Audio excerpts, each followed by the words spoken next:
Morning, boys and girls. Since there's no actual gig today, I thought we'd talk about gear, which is something I love and hopefully something that you guys all are into as well. It's a very important part of playing the drums because if you don't have a drum set and cymbals and things like that, you're not going to be a very good drummer. So let's get started. First off, over here we got the computer. It's very important to have right next to the drum set. It allows me to learn songs and just play along with all the stuff that I've got saved onto my iTunes. Got some Oasis going on right now, which is actually the first album that I ever started working on when I was a kid. It was a tape before CDs were even big. Crazy.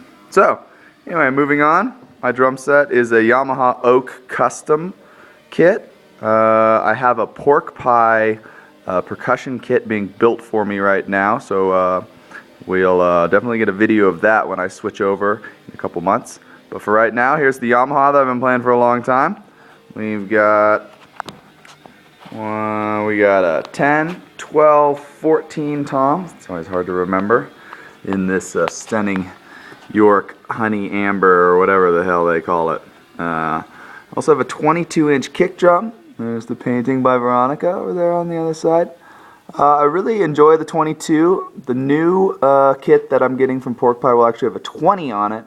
I do like this sort of jazzier, warmer tone that the 20s get. So that will be coming soon. Got my Iron Cobra. Great pedals. I will never use anything else. They're fast, they're smooth, and they have the word Cobra written in them, which is just totally awesome. My snare drum is a Yamaha Brass 14 5.5, very classic. The only thing I don't like about this is it's got these Nouveau lugs on it, and they are good for changing heads quickly, but I only change my heads, I don't know, every 6 months. So other than that, they just kind of create a lot of problems, and they rotate a tiny bit this way when you're trying to tune them and blah blah blah. So hopefully we'll get a new snare drum. I'll keep this one, but I'm gonna get a new snare drum soon that just doesn't have this lug system. It was an interesting idea, Yamaha, but I don't like it. Cymbals. This is the well, besides the Zill bell over there, we'll get to that. This is the only Zildjian that I still have left. I've been switching to Sabian. I just like their customer service a little bit better. And their cymbals just intrigue me a little bit more. But this hi-hat right here I've never been able to get rid of, and I don't know if I ever will. It sounds exactly like a hi-hat should sound. Justin Ashley, a good buddy of mine down in Santa Cruz, actually helped me pick it out, and we just went through the store and with our eyes closed and hit every hi-hat in there and decided which one sounded most like a hi-hat. And these were them. Quick beats. So, I just got this. This is a 16-inch HHX Sabian Evolution. Thanks to Dave Weckl for inventing them and then allowing me to purchase one. I got this used at Guitar Center. I couldn't pass it up.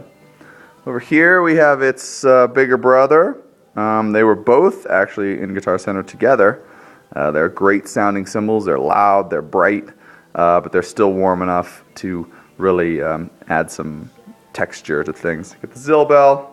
Put some tape on it because it just will ring for 2 whole songs if you're not careful.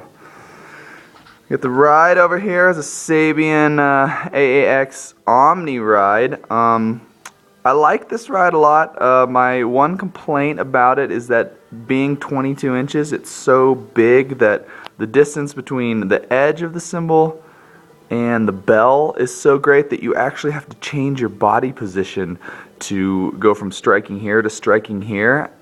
It also makes it kind of difficult to put on a kit. It's just such a giant cymbal that it sounds great, but I think like a 21 or 20 is my next move. Maybe something with a little more attack to it. But for right now, it's working out great.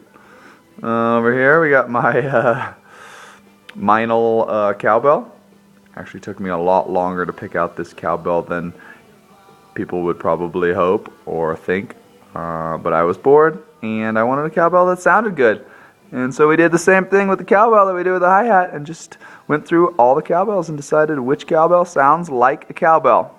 I know, it's pretty ingenious. So, anyway, I'm going to play for the next 6 or 7 hours, hopefully, and learn something, hurt my wrists a little bit, and I will catch you guys at the next gig. Let's do it.